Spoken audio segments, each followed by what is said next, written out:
Salut à tous, on se retrouve pour évoquer le quintet de dimanche sur l'hippodrome de Vincennes. C'est un très beau quintet qui nous attend, c'est le Critérium des 3 ans. Une grande course, un groupe 1, 15 partants au départ. On l'analyse tout de suite, c'est parti, on fait le papier.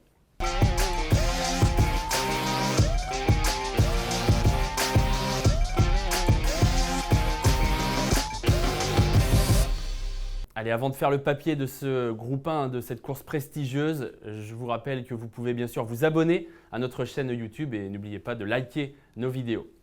Alors c'est parti pour l'analyse de ce quintet, de ce groupe 1, le Critérium des 3 ans, avec celui, je vais vous le dévoiler tout de suite, qui est mon favori. Et je dois vous le dire, je me suis un peu creusé la tête parce qu'à mon avis, ils sont, allez, je dirais 5 à pouvoir espérer la victoire dans ce groupe 1, dans ce Critérium des 3 ans. J'ai fait mon choix et je vous le dévoile tout de suite. Mon choix, c'est celui-ci, Italiano Vero. Il fera partie des favoris, mais je pense qu'on aura un peu chacun le sien dans ce groupe 1. Moi, voilà, j'ai tranché, il faut bien le faire à un moment donné. Et ce sera pour ma part Italiano Vero. Alors, je vais vous expliquer pourquoi maintenant je l'ai choisi en tant que favori. Tout d'abord parce que c'est un poulain qui a toujours fait partie des bons de sa promotion. Et ça, il l'a montré depuis un moment. C'est le lauréat au mois de juin, durant l'été, du Critérium, enfin pas du Critérium, du prix Albert Viel, qui est un peu justement l'équivalent du Critérium des 3 ans, mais l'été, c'est vraiment la même chose, c'est le pendant. On sacre à l'été le meilleur 3 ans dans le prix Albert Viel et c'est Italiano Vero qui s'est imposé ce jour-là. Il a gagné quasiment de bout en bout, c'est sa force, c'est un cheval qui est très dur à l'effort, qui peut prendre la tête, qui a besoin d'enrouler de loin, qui est un cheval qui ne va pas gagner sur un sprint de 200 mètres, mais qui en revanche peut durcir la course et aller au poteau. Il l'a montré à plusieurs reprises. Dans le prix Albert Viel, donc, groupe 1, il battait des chevaux qu'il va retrouver, impressionnistes, Infampérine, etc., etc. On va en reparler bien sûr de cela. Et il gagnait donc dans un excellent style. Il a plutôt confirmé ensuite, après cette victoire de l'été.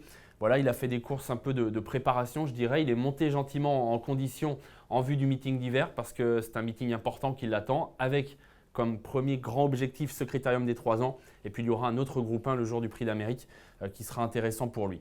Italiano Vero vient de remporter le prix Jacques de Vologer, qui est la dernière préparatoire à ce Critérium des 3 ans. Il battait Ideal Lignery, qui fera partie vraiment de ses principaux opposants de nouveau dimanche. Il battait Infampérine, il battait Inferno Piper, qui lui avait fait la faute aux abords du poteau alors qu'il était dans le coup. On en reparlera tout à l'heure. C'était la dernière préparatoire côté poulain. On parlera des pouliches un peu plus tard, mais côté poulain, c'est donc Italiano Vero qui s'est imposé.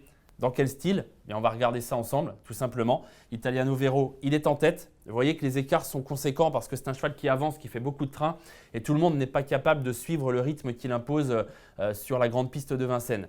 C'est vrai qu'il va être un peu sollicité pour finir. C'est vrai qu'il va un peu hésiter à un moment, mais Philippe Allaire a signalé qu'il avait fait des réglages pour pallier à cela. Et je pense que ça devrait payer. Je pense que c'est ce qui peut faire la différence. Inferno Piper se trompait aux abords du poteau alors qu'il était deuxième. Ideal Lignery faisait un super dernier kilomètre. Infampérine était juste derrière et essayait de s'accrocher au basque des meilleurs. Italiano Vero, 14,5 pour le chrono et un bon dernier kilomètre puisqu'il avait fait son dernier kilomètre en 1,19, ce qui est un très bon chrono à cet âge-là, surtout quand on est en tête. Ce n'est pas facile de prolonger son effort. Lui est capable de le faire. Je vous parlais des réglages qu'a annoncé Philippe Allaire. Philippe Allaire, sachez d'ailleurs qu'on est allé à sa rencontre. Et il y a un magnifique reportage signé Clélien Moncorgé sur les deux partants de Philippe Allaire, qui seront peut-être les deux favoris d'ailleurs, Italiano Vero et Isoar Vedaquet. Il est disponible ce reportage bien sûr sur equidia.fr. Alors que dit-il au niveau des réglages? Il nous explique déjà que, et ça on peut le constater, le cheval sera plaqué. Il était ferré ce jour-là, il n'a jamais été plaqué, il le sera donc dans ce Critérium des 3 ans. Et Philippe Allaire explique qu'il aura moins de 100 grammes sous les pieds avec son maréchal. Ils ont réussi à alléger vraiment le poulain. Et ça, à mon avis, et d'ailleurs, ce n'est pas seulement à mon avis, c'est à l'avis de beaucoup de gens, c'est bien sûr un avantage, surtout sur la grande piste. Donc poulain allégé, il y a eu des petits réglages de fait également dans l'enraînement, dans la martingale. Voilà, on fait en sorte de l'amener au mieux au niveau du harnachement, au niveau de tous les petits réglages qui vous font gagner un petit dixième de seconde en vue de ce Critérium des 3 ans, parce que c'est un gros objectif pour lui. Et bien sûr, en vue de sa future carrière d'étalon, on espère gagner cette grande course que Philippe Allaire a déjà gagnée plusieurs fois, notamment avec Kesako Fedo ou encore Really Cash. Mon favori, vous le connaissez. On va regarder qui sont ses opposants. Je ne vous les donne pas forcément dans l'ordre. En fait, là, on va passer en revue les poulains dans un premier temps, les mâles, et puis on parlera des pouliches ensuite. Alors, parmi ceux qui courent régulièrement contre Italiano Vero, il y a Ideal Lignery. C'est un peu son meilleur ennemi d'ailleurs à Italiano Vero. Vous voyez que dernièrement, Italiano Vero gagnait, Ideal Lignery était deuxième. Et la fois suivante, Eh bien, la fois précédente, c'était l'inverse. Ideal Lignery s'imposait, Italiano Vero était deuxième. Ces deux-là sont habitués à se rencontrer, ces deux-là sont très bons. Regardez, les chronos sont excellents. Pour Ideal Lignery également, on était sur courte distance, mais il trottait moins de 12. Et sachez que dernièrement, dans la course qu'on vous a montrée pour parler d'Italiano Vero, le prix Jacques de Vologer, Ideal Lignery faisait son dernier kilomètre en 1:10,4. Moins de 10,5 pour le dernier kilomètre à 3 ans, même si les chronos sont très rapides à Vincennes en ce moment, c'est quand même très bien. Donc Ideal Lignery, possible lauréat dans ce critérium des 3 ans. Il a le droit de battre Italiano Vero, il le faisait dans cette course, donc le prix Abel Bassini. Et en plus, il était en dehors d'Italiano Vero, ce qui est remarquable. Maintenant, moi, je me suis dit qu'Italiano Vero était un peu sur la montante, pas encore à 100%, et qu'il sera peut-être plus affûté pour le critérium des 3 ans. Mais n'empêche que regardez, Ideal Lignery, il poursuit bien son effort dans une belle action. Voilà, et c'est un cheval de grande qualité, hein. C'est un lauréat possible. Inferno Piper terminait très bien, deuxième, sanctionné après enquête pour avoir gêné un adversaire.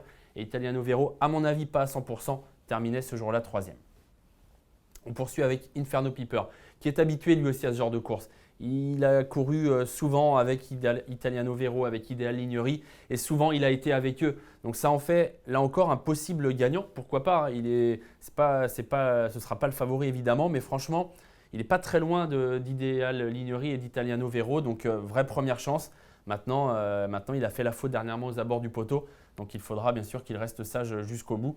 Mais on rappelle que l'avant-dernière fois, il avait fini dans un excellent style et voilà, il est capable lui aussi de jouer un premier rôle dans ce critérium. Ensuite, côté mâle, il y a un poulain qui est doué mais qui doit nous rassurer, c'est Impressionniste, le numéro 11. Regardez, sa musique, elle était vraiment excellente pendant un long moment et puis dernièrement, ça s'est un peu corsé, disqualifié, sixième. Il a un peu déçu, il faut le dire, ces derniers temps. On ne sait plus trop où il en est, Impressionniste. Il a fait la faute dans la dernière préparatoire alors qu'il était encore 5-6e. Pas à la ramasse, mais il a fait la faute dans le tournant. Donc le retenir ou non, ce sera vraiment une question de feeling pour ce cheval entraîné par Louis Baudron. Et confié, c'est important de le dire, à Björn Goop. Voilà, il y a Björn Goop qui sera au sulky. Ça peut peut-être aussi avoir un effet sur ce cheval. Regardez sa perf dans le prix Albert Viel, puisque je m'en suis servi tout à l'heure pour Italiano Vero. Elle était excellente, deuxième ce jour-là. Donc ça montre bien qu'il a le niveau, mais c'est sa forme du moment qui est un petit peu douteuse.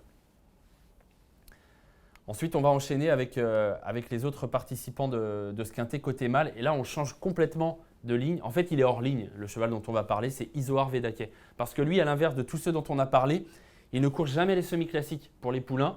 Il a pris des chemins de traverse. Il a couru en province, il a couru à Enghien, mais il a évité tous ces combats un peu difficiles. Et regardez sa musique, c'est exceptionnel, hein. En fait, il a couru 12 courses et il a gagné 12 fois. Donc c'est un cheval qui se présente invaincu au départ du critérium des 3 ans, c'est très rare. On a essayé de remonter un petit peu le fil de l'histoire et on a du mal à trouver une trace d'un cheval qui gagne le critérium des 3 ans en ayant abordé ce critérium invaincu. Donc ce serait peut-être même une première, ou en tout cas ce n'est pas arrivé depuis très longtemps. Et ça ferait de lui un cheval exceptionnel, qu'il est peut-être. En tout cas, ça va être un vrai test pour lui, un test grandeur nature. Ce qui est sûr, c'est qu'il est bon. Après, à quel point est-il bon? C'est ça la grande question. Est-ce qu'il est assez bon pour gagner un critérium? Je vous ai remis sa dernière course. Vous voyez que c'est un cheval qui a un fond inépuisable. Il a vraiment un moteur incroyable. Et quand les autres sont fatigués, lui, il continue. Il continue. C'est un bulldozer en fait, hein. C'est un cheval qui ne s'arrête jamais et qui fait mal à ses adversaires au train. Alors, c'est une force. Dans une course comme ça peut être aussi un tout petit défaut dans le sens où il a le moteur pour aller avec ces chevaux-là, ça c'est sûr. Ce qui peut lui manquer éventuellement, c'est, je dirais, d'une, l'expérience face à ce genre de chevaux et de deux, peut-être son manque de réactivité, son manque de changement de vitesse réellement. C'est un cheval qui va tout le temps, qui est capable d'aller vite longtemps, mais sur un changement de vitesse brusque, il peut peut-être être pris à défaut. Donc voilà, il y a beaucoup de positifs pour Izoard Vedake. Franchement, c'est un lauréat en puissance. Il y a cette petite interrogation de comment va-t-il se comporter face à ces chevaux-là qu'il n'a quasiment jamais rencontrés. Sachez que Philippe Allaire disait un truc également intéressant à son sujet. Dernièrement, il a fait son kilomètre, en gros, je crois que c'était 13,1, son dernier kilomètre. Et, on l'a dit tout à l'heure, Italiano Vero et compagnie, je dirais, et Ideal Lignery surtout. Ideal Lignery avait fait 10,4. 10,4 le dernier kilomètre et Italiano Vero 19. Donc vous voyez qu'il a gagné hyper facilement mais contre des chevaux qui ne sont pas de ce niveau-là. Maintenant, il est bon, c'est sûr, il est très bon même, probablement très bon. Donc ce sera vraiment hyper intéressant de le voir dimanche, ce sera un vrai test. Je pense que beaucoup vont le tenter en tête hein, parce qu'il a beaucoup de choses pour lui. Est-ce qu'il va gagner? Est-ce qu'il va seulement se placer? C'est tout l'intérêt de cette course.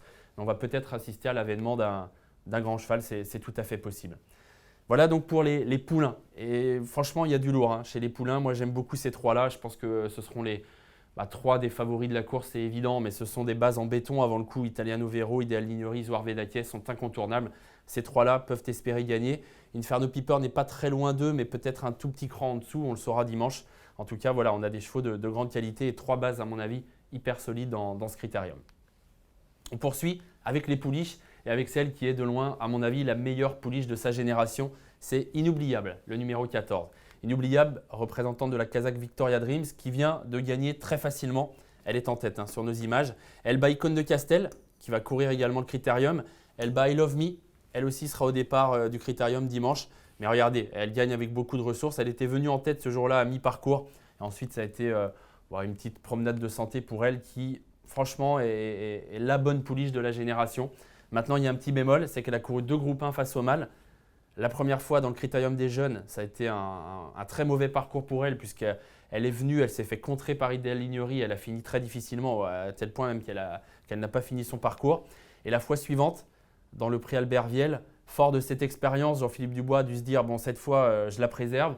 Elle s'est retrouvée un petit peu loin, elle est venue bien finir, mais c'était trop tard et elle n'a fini que 7e, battue par Italiano Vero et toute la clique, hein, j'ai envie de dire. Donc voilà, pour l'instant, au niveau groupe 1, face au mâle, elle n'a pas réussi à montrer qu'elle était capable de jouer la victoire. Mais honnêtement, on est nombreux à penser qu'en fait, elle l'est capable. C'est plutôt une question de déroulement de course. Elle est en forme.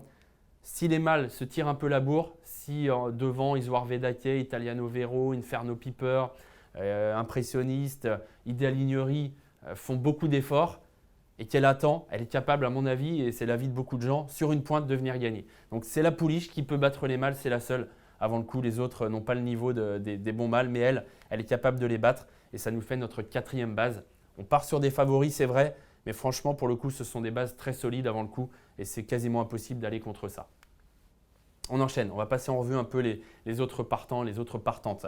Idi Lavi, pouliche intéressante, elle a gagné l'avant-dernière fois, ce qui est vraiment une bonne perf à ce niveau-là, un semi-classique. Elle battait Idil Speed, elle battait I Love Me et les autres bonnes pouliches. Ça lui donne une chance. Elle a été malchanceuse la dernière fois, il faut le rappeler, elle a été disqualifiée, très gênée dans le premier virage. Les chevaux de Fabrice Soulois sont en grande forme, donc ça en fait une chance, mais vraiment pour les places. Là, on ne parle plus de victoire. On a vraiment 5 chevaux dont je vous ai parlé qui peuvent espérer gagner. Les autres, non. A priori, sauf grosse surprise qui arrive parfois aux courses.